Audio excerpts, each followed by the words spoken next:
Good evening, I'm Madeline Mancuso, and this is the File Chasers.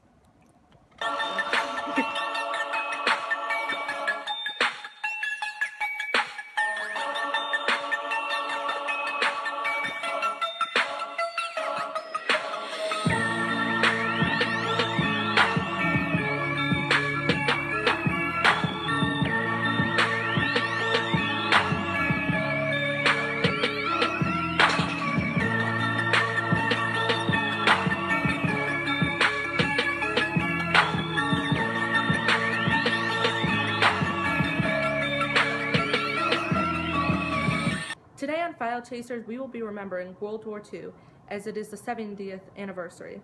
World War II was the second war in our history that divided the countries of the world so overwhelmingly. Lasting from 1939 to 1945, World War II devastated millions of soldiers and civilians across the globe. This 6-year conflict all started when Adolf Hitler, dictator of Nazi Germany at the time, invaded Poland.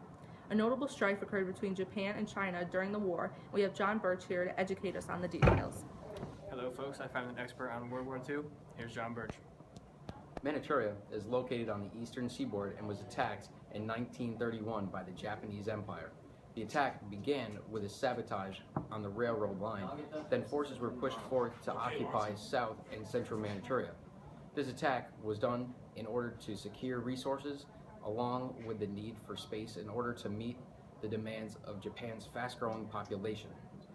League of Nations later said that Japan was in the wrong and Manchuria should be returned to China after appointing a commission to investigate. Very interesting.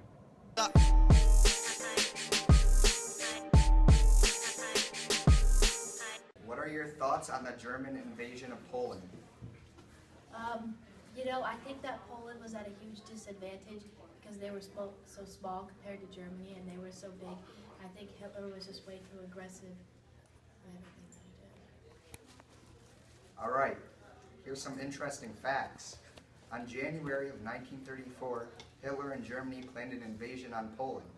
One of Adolf Hitler's first major foreign policy initiatives after coming to power was to sign a non-aggression pact with Poland. Germany and Russia became the first battleground of war when Hitler attacked Poland. Hitler had an advantage because he made a military alliance with Italy on May 22nd, which christened the Pact of Steel. On September 1st, 1939, Germany invaded Poland. The Polish army was defeated within weeks of the invasion. From East Prussia and Germany in the north and Slovakia in the south, German units with more than 2,000 tanks and over 1,000 planes broke through the Polish defenses along the border and advanced on Warsaw. After bombing, Warsaw surrendered to the Germans on September 27, 1939. Now I have some information of my own on the Nazi occupation of France. Nazi Germany occupied 3/5 of France's territory, including northern France and the entire French Atlantic coast. On July 10, 1940, a new French government was established, based in the town of Vichy and led by Henri Philippe Pétain, a general during World War I. The French were reluctant to allow the Germans to steal their resources, enforcing French labor in Nazi Germany, but they didn't protest. Germany also appropriated a full 1/2 of France's public sector revenue. Some of the French were innocent victims, though, as civilian anti-Semites and Vichy officials aided in the concentration and persecution of Jews. And here we have Kyle Miller, an expert on Adolf Hitler.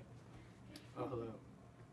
By early of April 1945, Hitler had grown the appearance of a senile man.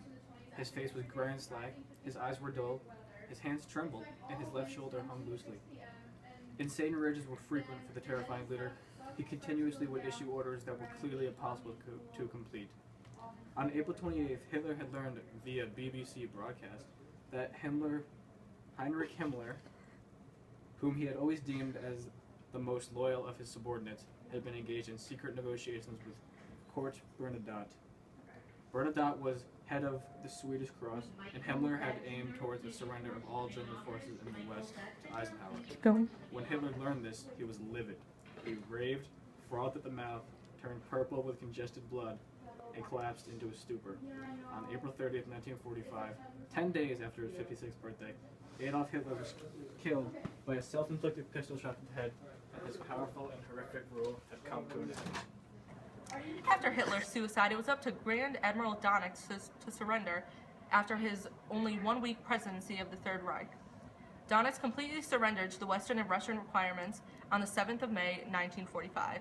Here we have Daniel Bassett, who experienced the celebration of D-Day. You see, the whole England, the whole Europe had been waiting for German surrender. You know what I mean? The war had been full of strict rationing, destruction, and death, and the end could not come quicker.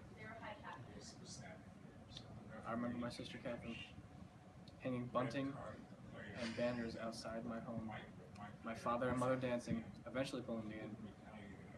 The day after, a massive crowd filled Trafalgar Square, including my family, to hear Churchill's speech and to see the royal family.